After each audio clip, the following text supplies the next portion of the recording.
Hey, hey, hey, welcome, welcome, welcome, everybody. I'm Coach Les, and I'm here with Mr. Yarwood for another edition of YMA Chat. We are here, and I do believe this is 77. I think so. I'm checking, but I don't know. I think I lost track. Yeah. Close So enough. If it's not, it's either 76 or 77. there we go. One of those two. And we are here today. The subject of today is leadership, the law of process. And I'm super excited.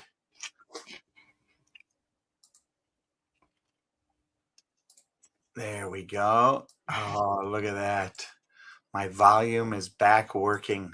Sorry, I was being drowned out a little bit over here. Whew. All on my end, not on yours.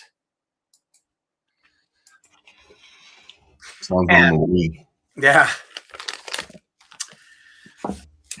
So today we're going to talk about the law of process and how leadership progresses and develops daily over time, not just like poof in a day. And, you know, I think the martial arts training arena demonstrates this the best because you can't just step onto the floor and be a black belt. Yep. So there is really a place where you have to start from, grow, practice, train, grow, and be tested to acquire the necessary skills, listening, learning, patience, all of the characteristics that make a leader great. And all of that happens on the floor at the studio in any martial arts. And as that happens, I think so much goes on about how you are interacting with your surroundings, interacting with people, and then you carry that out into the world. And I'm super excited to talk about these things, you know, core principle, martial arts connection, daily leadership habits, real talk, key truths, and a 7-day challenge that people can take on between now and next week. I look forward to our conversation tonight. So over to you, sir.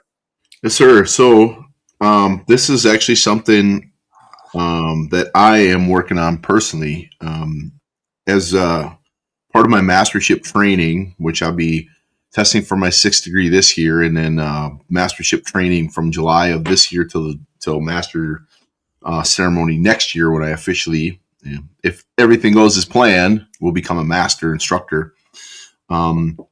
Is part of the learning process, part of the being a leader within not just my school, but within my whole organization. And once you become a master, basically all of the students within your organization become your students because you're technically what's called a master instructor. And part of what we're doing is we're supposed to be doing things that are applicable to what being a master is, and reading books that have to do with leadership and books that are motivational and things that we're learning about being a leader and being somebody who talks the talk and walks the walk. So I'm reading a book by John C. Maxwell called The 21 Irrefutable Laws of Leadership. And this one, I think this is number 3, but this is the one that really so far has struck me the most in terms of what we talk about with our discipline and our perseverance and integrity in what we're doing. And the law of the process, essentially, it's the way John C. Maxwell says it is that leadership develops daily, not in a day, right? So you don't just walk onto the mats the first day of being an instructor and suddenly you're the head instructor. right? You don't walk on the mats day one and get your uniform and suddenly you're a black belt. It's a process. It's a day by day by day by day process that you build upon with all of your training, all of your learning, all of your reading, all of your studying, all of your thoughtfulness, whatever it is that goes into becoming what that is. You learn a little bit, and eventually the accumulation of all of that training, all of those days and weeks and months and years put into it, you become what you set out to be. And it was such it hit me like right in the face. Like that's exactly the way things go, right? Just you keep putting one foot in front of the next and keep going. And in our organization, our symbol is what's known as Shimsan Mountain, and we talk about Grandmaster discusses the fact that as a color belt, you spend 3 years as a color belt, another year as a recommended black belt, and then you are eligible to test for your first degree black belt. So essentially, it's a 4-year process. When you look at what the mountain represents to us, that first 4 years of training is walking the trail that gets you to the base of the mountain, right? A lot of people think that first degree black belt is the top of the mountain. You're at the bottom looking up. You can't even see the top because it's up in the clouds, right?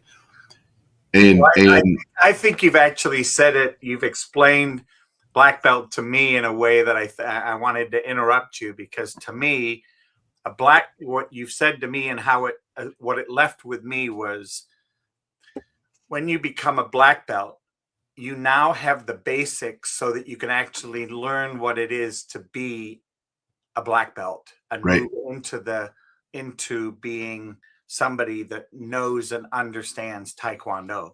Right. But until that point, each of the colors is you learning the basics until you have learned the basics so that you can actually step out onto the court. Yep, definitely. I mean, you're learning all the elements of what being a black belt is, right? Once you become a black belt, now you start applying all those things that you've learned and working your way up the mountain, right? Grandmaster puts it that you're going to struggle along the way, even as you're a black belt, right? First degree black belt, if we're going to put it in the belt colors, first degree black belt is white belt. Yep. So you're basically starting over, right? And it goes up through 9. There's 9 levels of black belt. So you're going through all the colors all over again. You just have a black belt. Now you put numbers on it instead of colors. And achieving your black belt, I mean, it's cool. It's a great goal to have. But if that is your goal, then you really aren't becoming a black belt, right? You've earned the right to wear the belt, but you actually haven't become what a black belt is, right? All that training after you've done that, the daily process of learning your first degree form, your second degree form, all the basics that go into those forms, because there's new stuff that's added. There's a different type of aura to how you train, to what you do, to how you push yourself. And every level you go, it changes and adds and builds and grows and expands. And you won't truly understand it until you actually, like when I became a second degree black belt, right? I was like, oh man, this is cool. And then I had to start over again, learn a brand new form, learn all the different elements that went into being a second degree black belt, right? And then you think you got it all. And then you become a third degree black belt. You're like, oh man, I didn't learn this before, right? This slowly adding and building. When I became a fifth degree black belt, I was like, this is the hardest form I've ever done by far, right? And there's so many elements to it that are basic and fundamental, but the way they're put together, the way they're designed, the way they're transitioned from one to the next changed, and it just challenged me that much more. And I know once I get to sixth degree, a third of my form I have to actually create myself. So it's like, now that's that next challenge. How much have I learned from all the training I've done up until this point to be able to actually create my own elements, right? So just learning all those things, it's just a building, a process, a day by day by day by day thing. And if you're of the mindset that it's immediate or it's quick or it's fast, you will fail, guaranteed. You're not going to get what you want out of what you're doing. You might get some short-term success, but you're not going to get that long-term goal that you desire. Is this the No, that's a different one. That's the Laws of Teamwork. oh, That's a different book. I'm reading the 21 Irrefutable Laws of Leadership. of leadership? Oh, got it. It's an updated version as well. He's redone it like 3 times because and he even talks about this, right? The growth the growth that he's learned. He goes back and reads the book, the first edition that he wrote, and he's like, there's so much more that I missed, right? Because he's learning and growing and doing the law of process. He's doing the same thing, relearning about aspects of leadership that he didn't know before.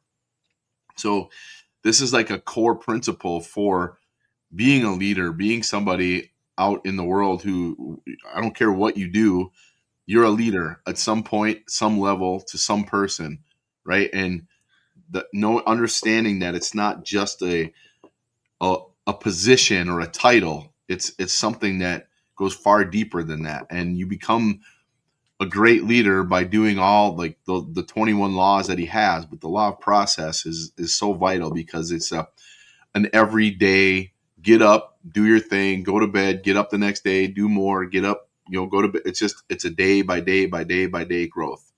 Just like you plant a seed, right? It doesn't suddenly become a tree the second you put it in the ground. And if you dig it up every single day to check to see if it's growing, it's never going to grow, right? So you plant that seed and you wait. It's a process. Yeah, it's I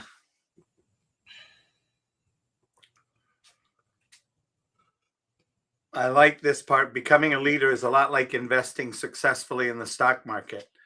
If your hope is to make it in a day, you're not going to be successful.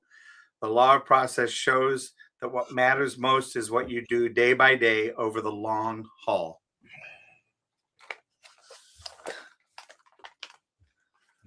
So, yeah, I mean, it's I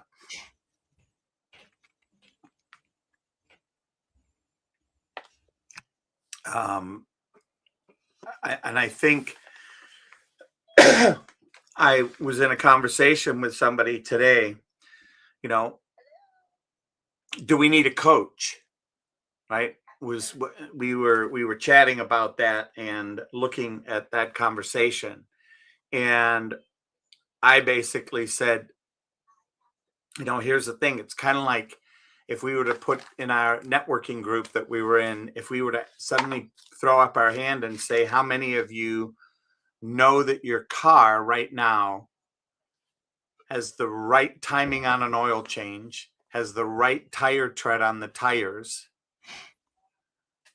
How many people in this room have let that go and are out of integrity? When it comes to eating the right foods, how many people in this room, if they met with Jill, the Optavia coach, are eating the right foods for their body type and being healthy? Right? How many people are doing, if they're exercising and following an exercise plan at Farrell's, and they're going to and doing it, how many, if they met with, and now I just spaced his Cindy. name. Huh? Nope. Justin or Cindy? Justin Chanot, how many of them are doing the actions consistent with the way they're supposed to do it mechanically, accurately, so that they don't get injured? Right? Because that's what he does, one-on-one focus. Yep. You suddenly look around the room and there's a process, and that law of process exists for everybody and for everything in life. Mm-hmm. And so, to me, part of that whole thing is the same thing of what martial arts is all about, right? Putting that time in, and I'll tell one on myself, walking my dogs. Today was day 13 of walking my dogs in a row because I had stopped doing it.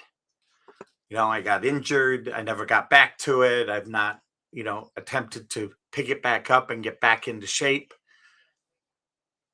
Now I can see the value in it, right? And no matter what time I come home late at night, I got to walk the dogs. Yep.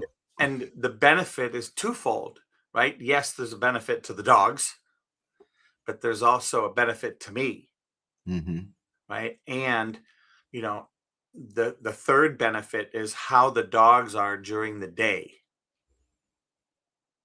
right? How are they hyperwise around the house, right? If they've not had time outside or walked and run for an hour. So these are just good examples of what good leaders creating processes, holding people accountable.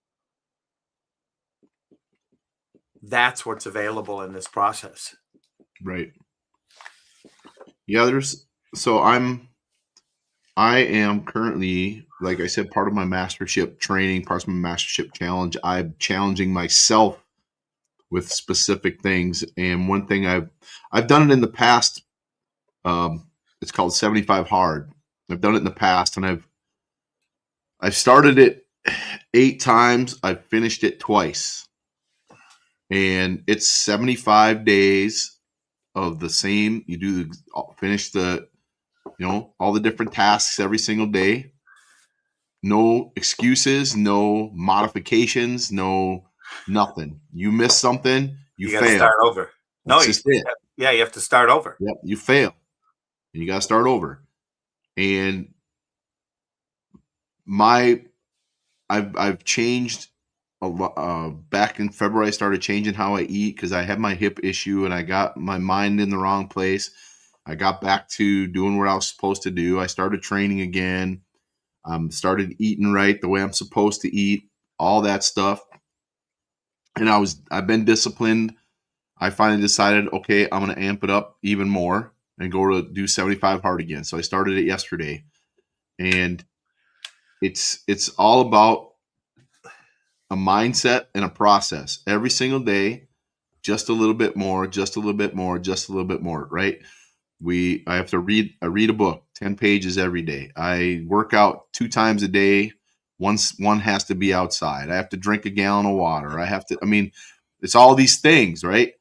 And it's every single day I have to do that for 75 days. It's that process that gets me to the end. That's also not only get me to the end, but it makes me healthier. It makes me better. It makes me mentally stronger. I'm reading, so I'm getting some education out of the deal, right? I'm being hydrated properly. All these things. I'm sleeping well. I'm not drinking.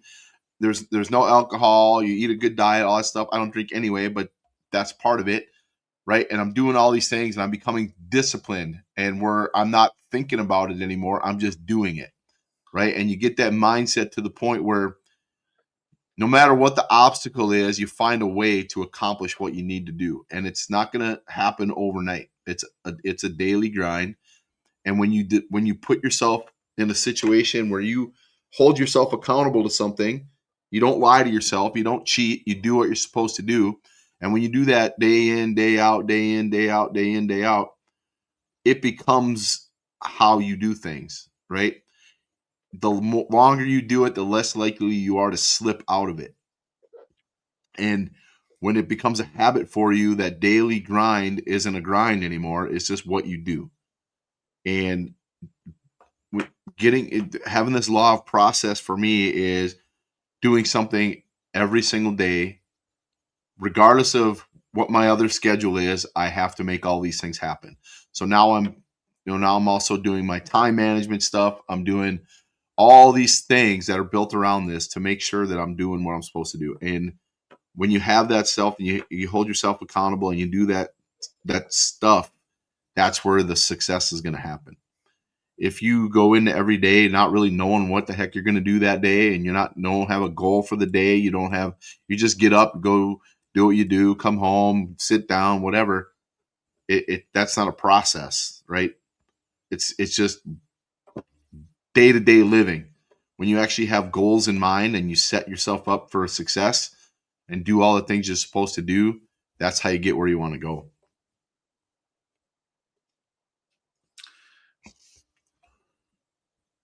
I think the other thing, I mean, as you were talking about 75 hard, I was remembering the second level, like the number 2, and having to take a cold shower for 5 minutes, 7 minutes. 7 minutes, excuse me. 7 minutes.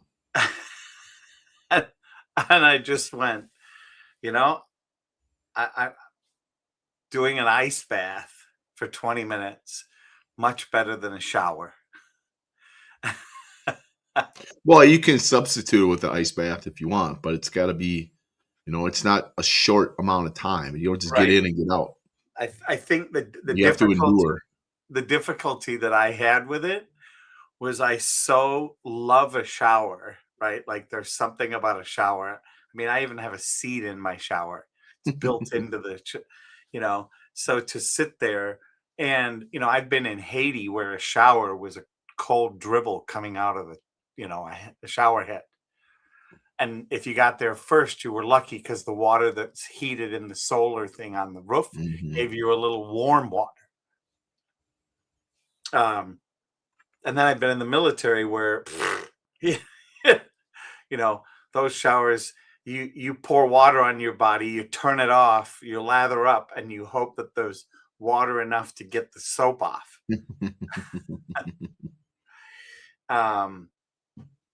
But I look at those things and I think, I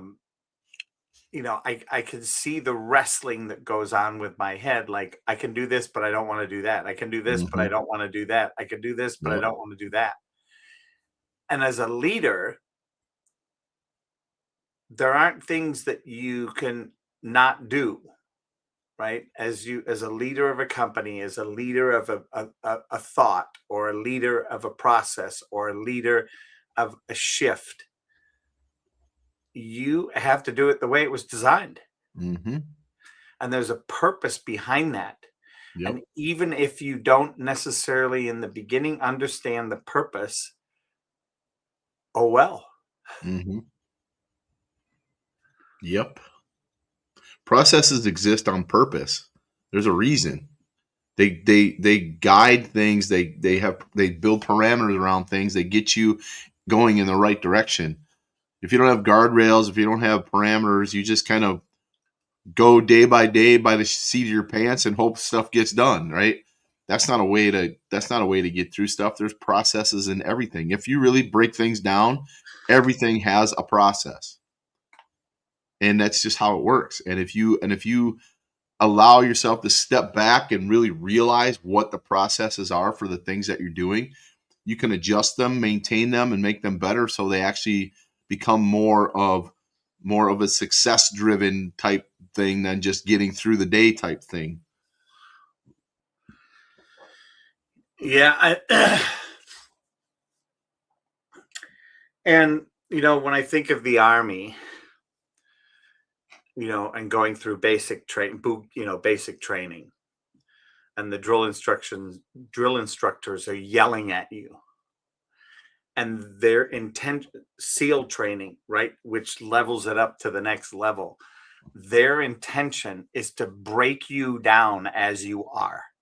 Mm-hmm. And people go, "Oh, you're being brainwashed." It's like, if that's the way you want to look at it, yes. Mm-hmm. Now let's take it another step further. Why are they doing that?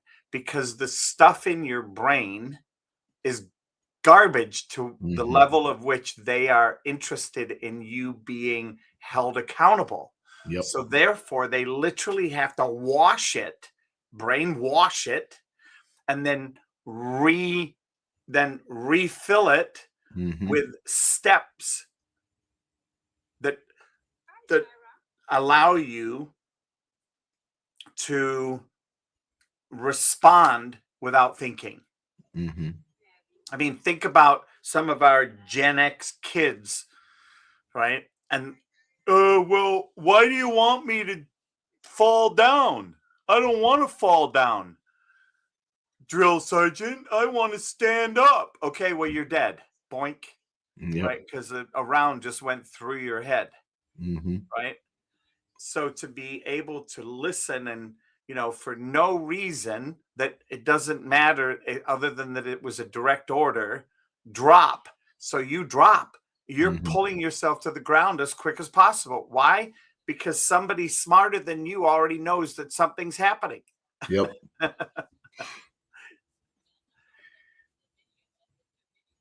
And I think that, for me, I look at martial arts. One of the is a way to create that same conversation in um, a way that can be as bad as a drill sergeant, right? You go to some of these martial arts places where they actually physically hit you, right? And because that's the way they think you have to learn. Hmm. Now you choose not to do that, right? At some level, when you're sparring and you're protected, it's a different story, right? There are Hmm. things that you will do to, hey, put your guard up. You keep dropping your guard. You keep dropping your guard. You keep dropping your guard. Fine, I'm going to take advantage of you dropping your guard so that you Yep. actually listen to me. Whack. Yep. Yep. Oh, I can't believe you just did that. Well, okay, I've been telling you for the last 5 minutes you're Yep. dropping your guard and you're not listening. Yep. So there's a Now, now, process. now you got to learn. um and I think that this is the way it is in all business, in anything, right? As a business coach, I meet with my clients and I say, look, this is my viewpoint. Here's what I'm seeing in what you're doing. Here's how it doesn't work, and here's another opportunity. Now you could choose to take my coaching or not, and I trust that at some point their way of doing it becomes bankrupt to them, and they go, okay, I'll try it your way.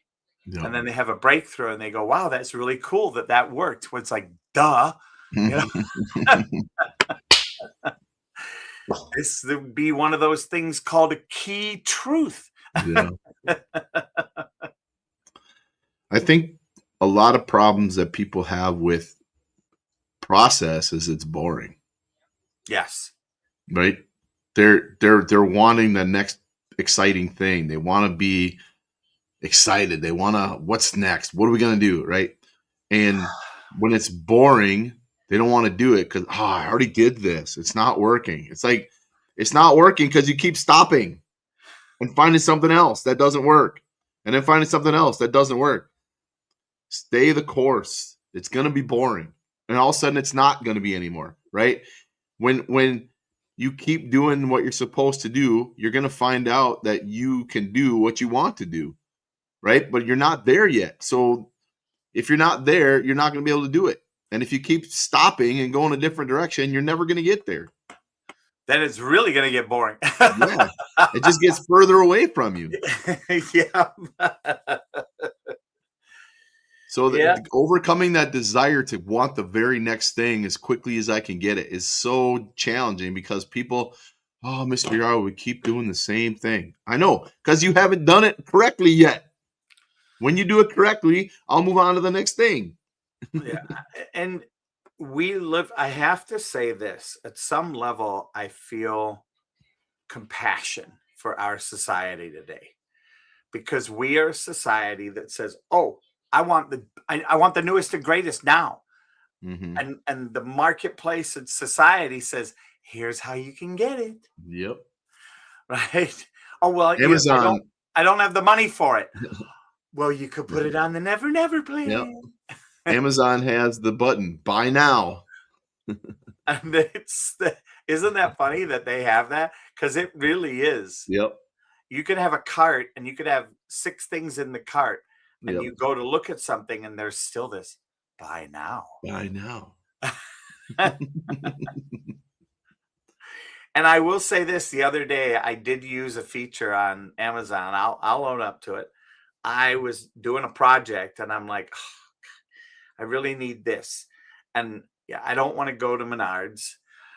And there was a, and there was a button that said, press this button and it'll cost you $9, but it'll be here in an hour.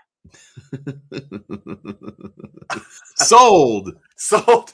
And, and I look at it and to process that, I went, okay, well, I was just about to get in the car to drive to Menards to go buy it so I could come back and do my project, because I didn't want to stop my project again. Mm-hmm.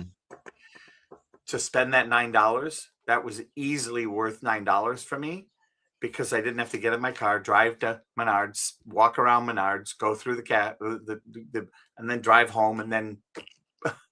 Yep. And I think that's because of the society we live in. I think that's why we struggle sometimes with these real challenges, i.e. martial arts, where you can't just go in and go, okay, I can do this. I'm flexible. I'm in shape. I can do all these things. I can do them 100 times. I can hold my arm out here. I can do all this stuff. Yep. But you can't suddenly become a black belt. Nope. Oh, well, I've got all the forms memorized. Okay. Well, you got them memorized. Great. And I got them all memorized too. What's your point? Yep. We actually were talking about that in class today. Our group of recommended black belts, right? They're the ones who are going to be testing for first degree soon. And we were working on the forms that they need to work on. And I told them, I said, I don't care if you have the forms memorized. You better have the forms memorized, because if you don't, then you're not ready to be a black belt. But I'm going to tell you right now, if that's all you have is the forms memorized and you haven't actually worked on the forms, you're not going to pass. Yeah. It's a working on your footwork, working on your stances, working on your strikes, working on your pivoting, working on this, working on that, working on this. And until you have all that stuff correct, your transition from move to move, until you have all that stuff correct, you're not ready. It's not just a matter of doing the form over and over and over and over. I don't care about that. As far as I'm concerned, that's wrong, because you're teaching yourself bad habits, right? 100%. I mean, I look at, the last time I came in and worked with you, my stance had gotten sloppy, right? And I didn't even realize it. And now I got to go back and relearn it. Yep. I always tell them, practice. Kids think practice makes perfect. No, practice makes habit. Right. Right. And perfect practice makes perfect, which good luck with that. Yep. Well, thank you so much for this. And I think the closing thought that you have here, you don't become a leader in one moment. You become one by not quitting the process. Mm-hmm.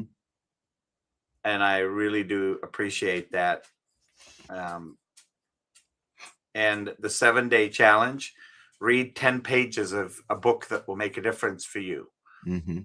Right. And add that, actually physically read it, right? Have a book in your hand and read it. Don't listen to it on Audible. That's okay, whatever. But if you really want to get into it, you're going to focus if you have it physically in your hand and are reading it, and you have to turn the page and do all that stuff. You're in it. If you got it on Audible, you're going to get about 25% of what you normally would get, because you got other stuff going on around you. Yep. Write one leadership takeaway each day, and then take one intentional leadership action daily. So that's a challenge for the next 7 days. I see there's 12 people watching us tonight. And they are all on X. So those of you that are listening and watching, this is the 7-day challenge for you. Read 10 pages daily from a live book, write one leadership takeaway each day, and take one intentional leadership action daily. Simple. Yep. And with that, Mr. Yarwood, anything else before we close up? Just go do it. I mean, there's no other way but to do it. All right. Well, here we go. Thank you very much. See ya.